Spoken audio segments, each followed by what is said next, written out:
everybody, Preston Combs, Flat Stick Academy Certified Instructor and SAM PuttLab Certified Instructor, coming to you with a brief video today of a recent lesson that I did with Brett Patton, a member of the University of California Santa Barbara golf team. And one of the things Brett noticed over the last couple of weeks here was that he was experiencing some issues getting the ball started online, and said just in general his stroke didn't feel particularly stable. And as we take a look at some of his strokes here before, you're going to notice that putter head drifting pretty far inside on the way back, and a little bit of wave or loop as he begins the forward stroke. And that's definitely one of the reasons why he was experiencing that instability, and definitely had some ramifications here.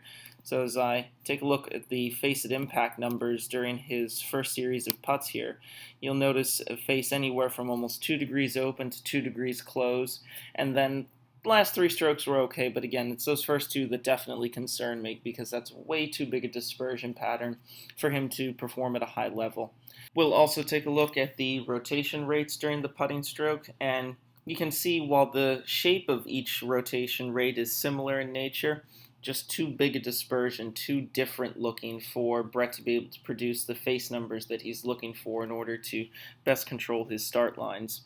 At this point in the lesson, we had a brief discussion about establishing a clear picture for 1, what his putter stroke should be looking like, and 2, what he needs to be feeling in order to produce a better end result.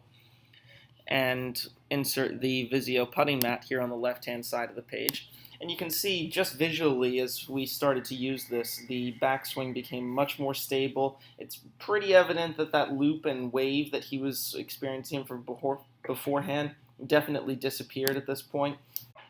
And the positive results showed up immediately as we look at the rotation rates on the right-hand side of the page here. Not nearly as wide a dispersion as the rotation rates from beforehand, indicating a lot more stability and a little bit more structure for him to lean on. Also, the face-it impact numbers afterwards, much tighter dispersion pattern, as you'll notice here across the bottom. All of those face numbers within ½ degree of the target line, and going to provide Brett much better end results here at the end of the day. We'll also take one last look at the 3D PuttLab software on the left-hand side of your screen here, and take a look as to what that stroke is going to look like using that yellow line to trace the movement path. So we've used some great tools here through the SAM PuttLab 3D software and the Visio putting mat to establish a clear picture in the player's mind as to what he was looking to achieve in his putting stroke, and establish some feels and sensations that he could generate some feedback for.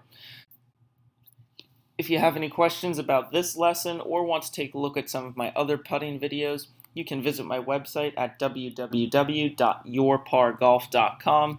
Thank you for watching today, and look forward to helping you play your par golf.